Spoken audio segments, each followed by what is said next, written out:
गौ ब्राह्मण हितार्थाय भगवान श्री राम गौ ब्राह्मण हितार्थाय देशस्य हिताय तव चैवाप्रमेयस्य वचनं कर्तुमुद्यतः। बहुत प्यारा श्लोक लगा हमको ये बाल कांड का है। भगवान श्री राम कह रहे हैं हे गुरुदेव, गौ और ब्राह्मण के लिए हम आपकी आज्ञा पालन करने को आज प्रस्तुत हैं। बहुत ध्यान से ब्राह्मण और गौ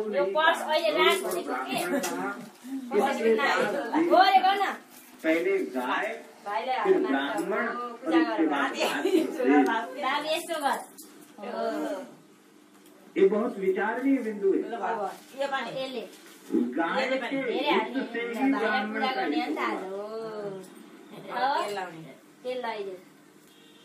गाय का हित नहीं होगा तो ब्राह्मण का हित स्वप्न में संभव नहीं है।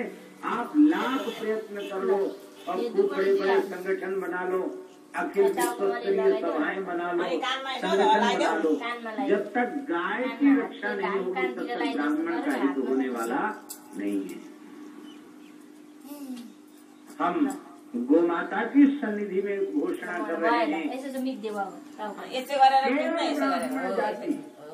कमर कसले गो रक्षा के लिए, गो सेवा के लिए हम विश्वास पूर्वक इन ब्राह्मणों के कुलों में फिर से ऋषियों का अवतरण होने लग जाए।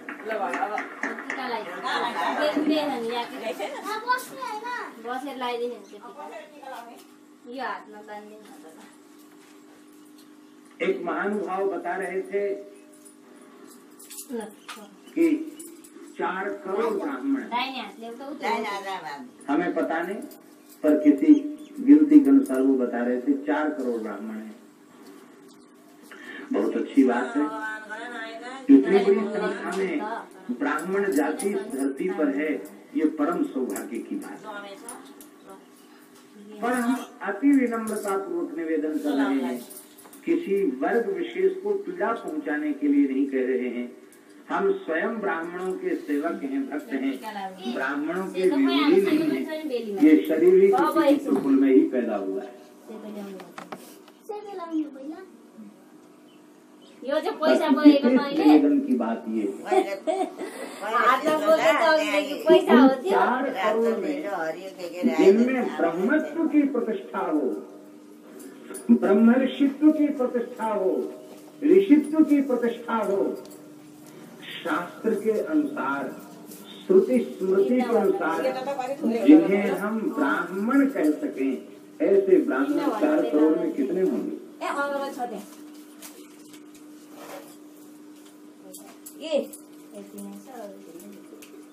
संभवतः 1 लाख भी को मिलेंगे। 1 लाख 4 करोड़ में हात ल्याउ त म तिमी हात पक्र न यो म सिकाइदिन्छु। 1 लाख मुश्किल को मिलेंगे।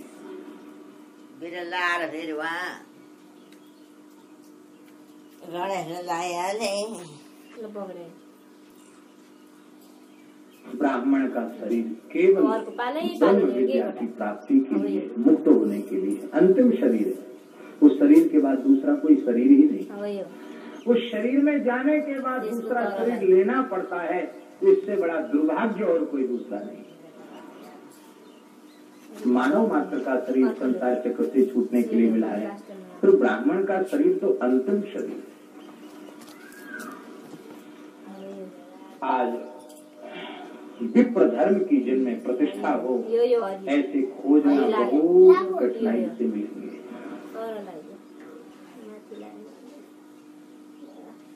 16 वर्ष की आयु तक भगवती गायत्री ब्राह्मण की प्रतीक्षा करती हैं। अब यह मेरी शरण में आवे, अब उपनयन करावे, अब संध्या करे, अब गायत्री जपे। 16 साल बीत गए और ब्राह्मण कुल में जन्म लेने के बाद भी बालक का जनेऊ संस्कार नहीं हुआ, तो वह ब्राह्मण पतित हो जाता है। फिर गायत्री उसे क्षमा नहीं करती, फिर ब्रात्यष्टोम नाम की स्त्री करे, यज्ञ करे, तब वह यज्ञोपवीत कराने का अधिकार है। ठीक यही बात क्षत्रिय के लिए है, यही बात वैश्य के लिए है। ब्राह्मण, क्षत्रिय और वैश्य ये जो द्विजाति हैं, इन्हें अपने बालकों का यज्ञोपवीत संस्कार समय से कराना ही चाहिए। आप लोग कहेंगे हम नहीं कराएंगे और नहीं करा रहे हैं तमाम लोग, क्या हानि है? महाराज जी महाभारत में लिखा है कि जिस कुल में, जिस द्विजाति के कुल में 7 पीढ़ियां की जाती हैं बिना द्विजाति संस्कार के, बिना यज्ञोपवीत संध्या गायत्री के, वह कुल चांडाल कुल हो जाता है। महाभारत में लिखा है। चांडाल कुल का मतलब ये नहीं कि वो उनकी उपाधि बदल जाएगी, दुबे, तिवारी, चतुर्वेदी और सिंह और गुप्ता और अग्रवाल बदल जाएगा, वो तो रहेगा। वो टाइटल तो यथावत रहेंगे, उपाधियां तो यथावत रहेंगी, लेकिन उनके कर्म चांडाल के जैसे हो जाएंगे। जो नहीं खाना चाहिए वह खाने लग जाएंगे, जो नहीं पीना चाहिए वह पीने लग जाएंगे, जहाँ नहीं जाना चाहिए वहाँ जाने लग जाएंगे, और जो नहीं करना चाहिए वह करने लग जाएंगे। आज ऐसी कितने परिवारों की दशा हो रही है। इसलिए हमारी प्रार्थना है भारतवर्ष के द्विजातियों को अपने बालकों का यज्ञोपवीत संस्कार समय से करा देना चाहिए। ठीक आयु से जनेऊ कराकर उनको स्वयं संध्या करें, गायत्री जपें, उनको भी प्रेरित करें। केवल 16 सावधानी पूर्वक संभाल लिया तो इतने पवित्र संस्कारवान हो जाएंगे, किसी कोने में चले जाए उनका प्रारब्ध उनको ले जाए, लेकिन उनके संस्कार प्रभावित नहीं हो।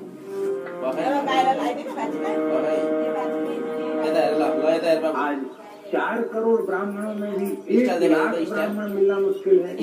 जिनमें ब्राह्मण, ये 4 करोड़ ही ब्राह्मण हैं, उनको हम अलग नहीं बता रहे हैं, लेकिन जिनमें ब्राह्मणोचित लक्षण हो, गुण हो, ऐसे 1 लाख का मिलना कठिन है। आखिर ये दुर्दशा क्यों? केवल गायों के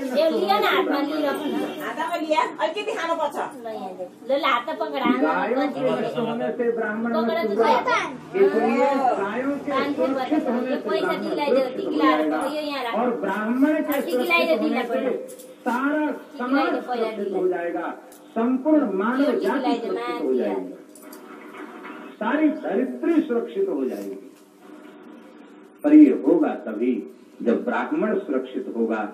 ब्राह्मण की सुरक्षा से, ब्राह्मण सुरक्षित होगा गाय की सुरक्षा से, और ब्राह्मण की सुरक्षा से क्षत्रिय की सुरक्षा हो जाएगी, वैश्य की सुरक्षा हो जाएगी, और चतुर्थ वर्ण की भी सुरक्षा हो जाएगी।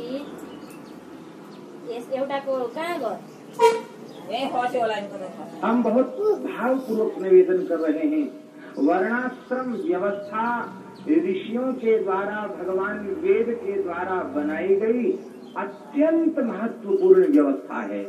इस संपूर्ण व्यवस्था में कहीं भी द्वेष और घृणा का स्थान नहीं है,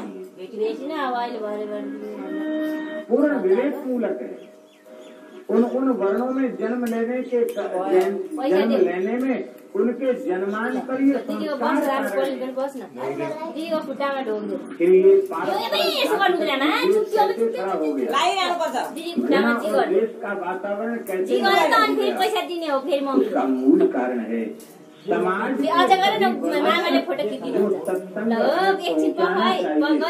सत्संग हम नहीं पहुँचा पाए। इसलिए वर्तमान समय की आवश्यकता को देखते हुए हमारे हिंदू समाज का चतुर्थ वर्ण का जो वर्ग है, उस वर्ग को भी ऐसे सत्संग में आग्रह पूर्वक आमंत्रित करना चाहिए। भैया हमारे यहाँ कथा है, जरूर कथा।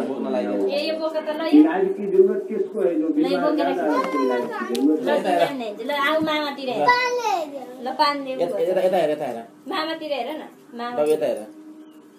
मामातिर स्वे स्वे कर्मण्यविरतः संसिद्धिमर्थे नरः।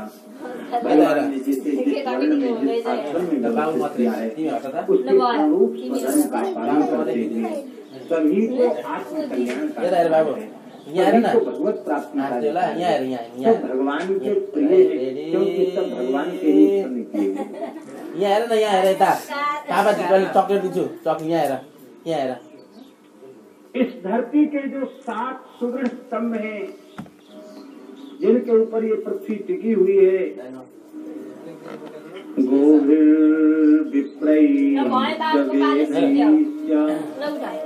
सतीभिः सत्यवादिभिः